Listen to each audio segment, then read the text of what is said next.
Hi, I'm Abhijit. And I'm Mark. Mark, often a question that we get from our users is, for Sony Alpha users, the choice of flash and what to start off with. There's obviously a lot of different options, and we've got a few with us today in terms of Sony flashes, and then now the market's opening up in terms of third-party options as well.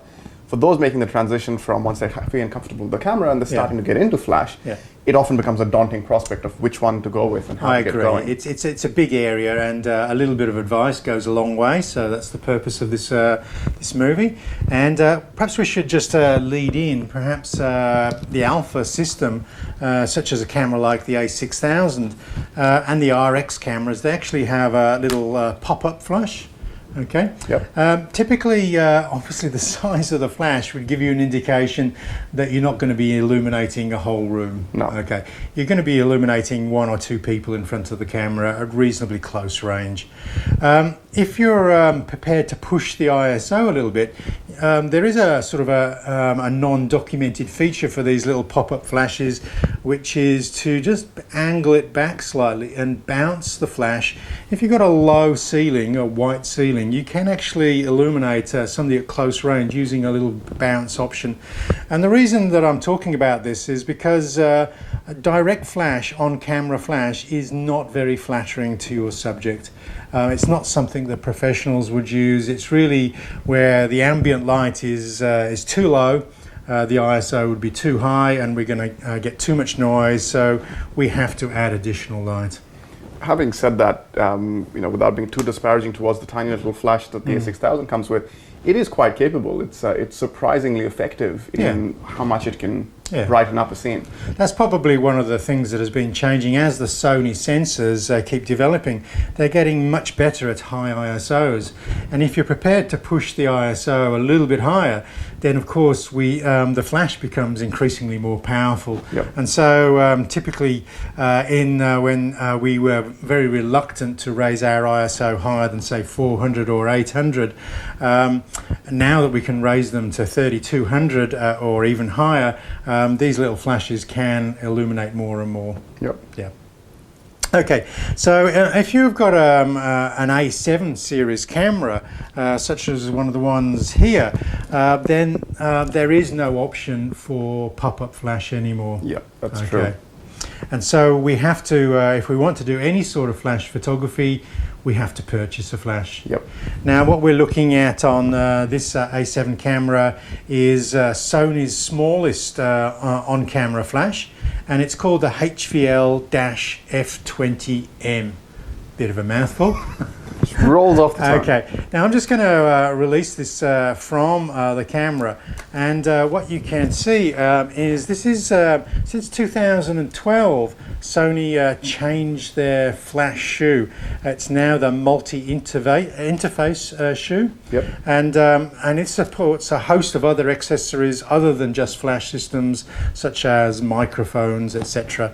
Okay, so just if you are going out and purchasing a flash, or you're buying one second-hand off eBay, just make sure which shoe mount that you're actually looking for. So there will be a hot shoe series that came before 2012. That's right. And then there'll be a post-2012 series. You can buy adapters to upgrade an older flash system for the newer hot shoe, but typically you don't want to really get into those adapter scenarios.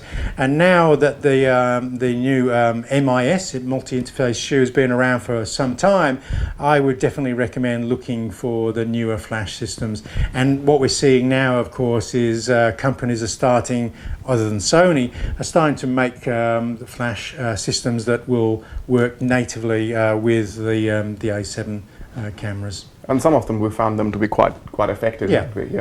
Okay. So one of the things that this little flash will do, I'll just attach that, is in the down position. This is the off position for this flash, to keep the form factor relatively small. And if you want to switch the flash on, you just raise that into position. Now, there aren't very many options on the back of this system. There's no menu systems like we see on the larger Sony flashes, but we do get a side control here, which is to bounce. A bit like I was doing with that A6000 flash. We can just put that into bounce position, and this will roll the head so it goes up. Okay. Now, we could bounce off a wall only by making the camera go into vertical format because there's no facility to change where that camera articulate the angle. And again, that is where the larger flash systems have the advantage. There is one other feature here, and that is this little feature on the side here, which is to go into Tele Mode. This basically narrows the angle of the flash so it can project a little bit further if we're using a telephoto lens. So just two options, keeping it nice and simple. Now, this is significantly more powerful than the little pop-up flash that we saw. Yeah. And this is definitely where we can actually bounce off reasonably high ceilings, as long as they're painted with a bright neutral tone, white or light grey. We can light group settings.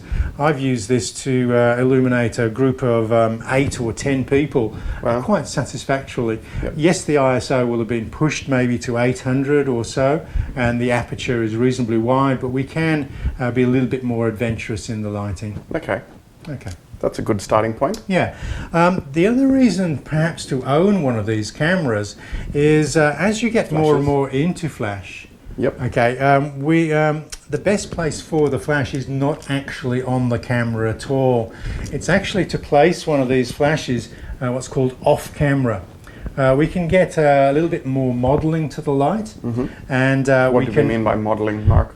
we can make use the light to shape our subject between the light side and the dark side, so we can decide where the shadows fall. So it's not just a light that's falling directly onto the face and getting flat. There's no shadow at all. There's nothing. Not like the rabbit caught in the headlights is basically, and that's what we're doing by bouncing. Essentially, is we're angling the light. Typically, light that's coming down is a little bit more flattering, but to be honest, light that is coming in from a side is even more flattering than that. Okay, and so that is typically where we want to build maybe a flash system. Is not content with one flash, we're going to have multiple flashes. Right. Now, the way we can trigger another flash. Let's just turn this one on. Okay, I've set this up as wireless control in the camera's menu, and this is wireless remote. Okay, and this one's just gone to sleep, so I've just had to put that back on. And then I'll just put this into direct, and then we can fire. Better put the camera on. It works better that way. It always looks better that way. And then. And you'll see this one's beeping to say it's discharged and is now charging. Yep. So this wireless control basically talks to this flash and tells it when to fire. And did you have to set this one up in terms of what power or strength it's firing at as well, or are the flashes talking to each other? You can leave them in automatic. Okay. What will happen with this little flash is it will actually contribute to the lighting of the subject. We'll get a little bit of a power or light coming from this flash. This one is 3 times more powerful than this one, so obviously we can control the power of that one, or just leave it on auto if we're not quite so adventurous. Okay. There is no way of controlling the power of this one from this small unit. We actually have to physically walk up to this unit to change its power setting. Okay. So as I said, just type in or dial in wireless control and wireless remote on this one. And this one becomes, this one is the wireless control, and this one becomes the wireless remote. And we've got a video that explains exactly how that works as well. That's and we'll perhaps add a link to that right about here.